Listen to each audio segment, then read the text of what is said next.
Hi friends, ఎలా ఉన్నారు? నేను బాగున్నాను. మీరందరూ బాగుండాలని కోరుకుంటున్నాను.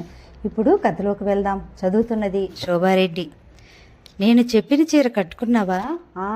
రక్షించావు. ఫోన్ పెట్టేసింది. నేను నా గదిలోకి వచ్చి నిలువుటద్దం ముందు నిలబడి జడలో పువ్వులు పెట్టుకుంటుండగా తాయారమ్మ గదిలోకి తొంగి చూస్తూ మీకు ఫోన్ వచ్చింది అంది. మళ్ళీ ఏమిటది? విసుగ్గా అన్నాను. ఏమో నాకు తెలియదు. ఫోన్ చేసింది మీ అమ్మగారు కాదు. అమ్మగారు కాదా? ఎవరు మరి? చివ్వును వెనక్కు తిరుగుతూ అడిగాను. నాకేం తెలుసు, ఎవరో మగవాళ్ళు చురుక్కుమని చూస్తూ అంది. మగవాళ్ళా? నాకు అర్థం కాలేదు. ఎవరై ఉంటారు? నాన్నగారు, సారథి ఇద్దరు ఇంట్లోనే ఉన్నారు. ఇంకెవరు చేస్తారు నాకు? నేను ఆశ్చర్యంగా 2 మెట్లు ఒక అంగ చొప్పున గబగబా దిగుతూ క్రింద హాలులోకొచ్చాను. నా గుండెలు వేగంగా కొట్టుకోసాగాయి. రిసీవర్ తీసుకుని మెల్లగా హలో అన్నాను. మీనా, అనునయంగా పిలిచారెవరో. ఎవరు? బెదురుతున్నట్టుగా అడిగాను. నేను. కృష్ణ? అవును. నేను చప్పున కంగారుగా చుట్టూ కలయి చూశాను. అదృష్టవశాత్తు పక్కన ఎవరూ లేరు. ఏమిటి? ధైర్యంగా అడిగాను. మీనా, నాకింకా ట్రైన్కి టైం ఉంది. నేను వద్దు వెళ్ళకు, నీతో చాలా పనుంది. చాలా ముఖ్యమైన సంగతులు మాట్లాడాలి. కానీ నాకింకేం చెప్పకు. పోనీ ఆ విషయం ఏదో ఇప్పుడు చెప్పేయకూడదు. ఇప్పుడా? అవును. ఏం బిజీగా ఉన్నావా? క్షణంసేపు ఇద్దరం మౌనంగా ఉండిపోయాం. సారీ మీనా, నిన్ను డిస్టర్బ్ చేశానేమో. మనస్ఫూర్తిగా క్షమాపణ కోరుతున్నట్టుగా ఉంది అతని స్వరం. పర్వాలేదు, నాకు రేపు బెజవాడలో పనుంది. ఒక అతన్ని కలుసుకోవాలి. నేను కావాలంటే మళ్ళీ వచ్చే వారం వస్తాను. వీల్లేదు. రేపు నేను చెప్పిన టైం మర్చిపోకు. నాన్నగారు ఉన్నారు ఇంట్లో, పిలవనా? మాట్లాడతావా? వద్దు. సరేలే, ఉంటాను. పెట్టేస్తున్నానని చెప్పైనా చెప్పకుండా పెట్టేశాడు. నేను కొద్దిసేపు అక్కడే అలాగే నిలబడిపోయాను. నాకేమిటో చాలా సిగ్గుగా, అవమానంగా, దొంగతనం చేసినట్టుగా ఉంది. వారం 10 రోజులు నిమ్మలూరులో వాళ్ళ ఇంట్లో ఉండి అన్ని రకాల ఆతిథ్యాలు పొంది వచ్చిన నేను అతను ఈ ఊరు వస్తే కనీసం మాట వరుసకైనా మర్యాదకైనా మా ఇంటికి రమ్మనమని అనలేకపోతున్నాను. నా గుండెల్లోకి ఉద్రేకం లాంటిది ఒక్కసారి పొంగులా వచ్చింది. రోషంగా, అభిమానంగా అనిపించింది. ఏమైనా సరే కృష్ణని ఇంటికి పిలిచి తీరాలి. ఇందుకు మొదట నాన్నగారి అనుమతి అడిగితే అమ్మ సంగతి తర్వాత చూద్దాం. ఈ ఇంటికి ఎంతోమంది వస్తుంటారు. ఆ వచ్చే వాళ్ళంతా మా కుటుంబానికి ఆప్తులేనా? సభ్యత, సంస్కారం పేరట బద్ధ శత్రువులతోనైనా సరే నవ్వుతూ మాట్లాడగలిగిన సంస్కారం గల అమ్మ వీళ్ళ విషయంలో ఇంత కఠినంగా ఎందుకుండాలి? అప్పుడెప్పుడో ఏదో అభిప్రాయ భేదం వస్తే అది మనసులో పెట్టుకుని వైరాన్ని సాగదీయాలా?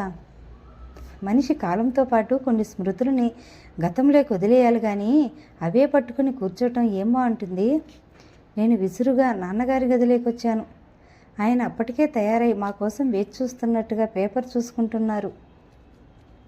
నేను చూడగానే పేపర్ మడిచి పక్కన పెడుతూ, అయిందా? బయలుదేరదామా అన్నాడు. అవలేదు, సారథి స్నానం చేస్తున్నాడు అన్నాను. ఆయన టైం చూసుకున్నారు. పర్వాలేదులే, ఇంకా చాలా టైం ఉంది. 6:30కి ప్రోగ్రాం మొదలు అన్నారే కానీ అంత త్వరగా తెములుతుందా? అందులో ఆడవాళ్ళ ఆధ్వర్యం. నవ్వుతూ అన్నారు. అంత మామూలుగా మాట్లాడుతున్న ఆయనతో సడన్గా కృష్ణ సంగతి ఎలా మాట్లాడాలో అర్థం కాలేదు. నాన్నగారు ఇక మాట్లాడవలసింది అంతగా ఏం లేనట్టు అక్కడ పెట్టిన పేపర్ తీసుకుని అందులోకి మళ్ళీ చూడసాగారు. నాన్నగారు. ఏమిటి మీనా? మీకు కృష్ణ వచ్చాడు తెలుసా? ఆయన చివ్వున తలెత్తారు. ఆశ్చర్యంగా అడిగారు. అవును, కానీ నీకెలా తెలుసు? నేను నిర్విన్నురాళ్ళయ్యాను. నోట మాట రాని ధరలా కళ్ళప్పగించి చూడసాగాను. మీకు తెలుసా? ఎంతో ప్రయత్నం మీద అడగగలిగాను. తెలుసు, నిన్న వచ్చాడు. ఈరోజు సాయంత్రం వెళ్ళిపోతున్నానని చెప్పాడు. కానీ మధ్యాహ్నం కలిసినప్పుడు మళ్ళీ ఏదో ముఖ్యమైన పని తగిలిందని, బహుశా ఈరోజు వెళ్ళటం పడదేమోనని అన్నాడు.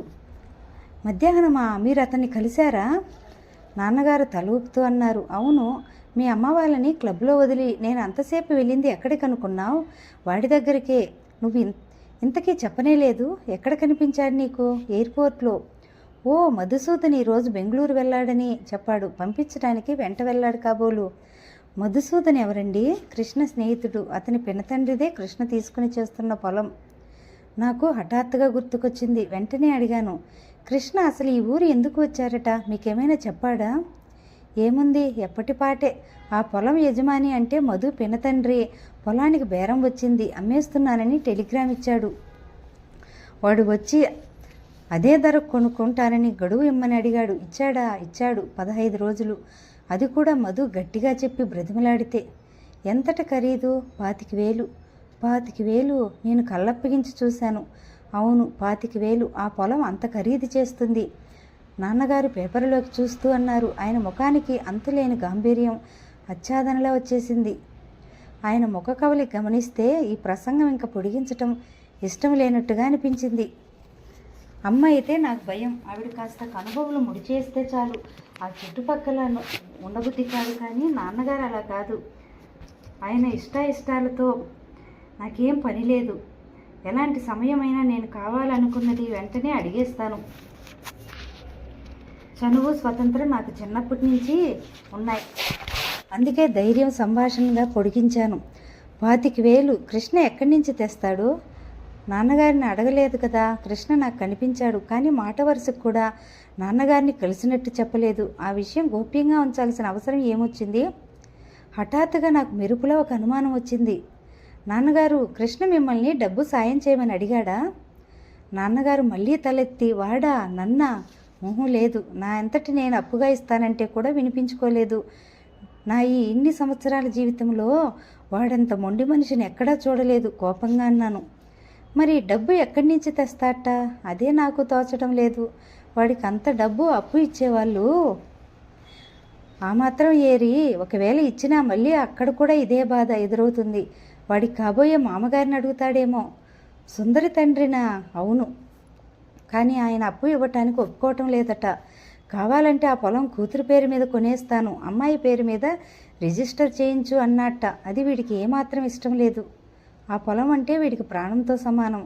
యజమాని అమ్మటం అంటూ జరిగితే అది తనే కొనాలని పట్టుదల. చూడబోతే కానీ లేదు. ఏం చేస్తాడో మరి. నాన్నగారు ఆలోచన. కుర్చీలో వెనక్కి అనుకుని కూర్చున్నారు ఆలోచనగా. టేబుల్ మీద స్థిరంగా నిలిచిపోయిన ఆయన దృష్టిని బట్టి తన మనస్సు ఇక్కడెక్కడా లేదని నాకు తెలిసింది. కృష్ణ పొలం విషయం గురించే తప్ప ఇంకేం చెప్పలేదా అన్నాను. చెప్పాడు, రాజు పెళ్ళి వచ్చే నెల స్థిరమైందని. నాన్నగారు ఎంతో గారంగా పిలిచాను. ఆయన ఏమిటన్నట్టు చూశారు నా వైపు. రాజు కాబోయే ఆ మొగుడిని నేను చూశాను. ఏం బాగుండడు, అచ్చం కోతిలా ఉంటాడు.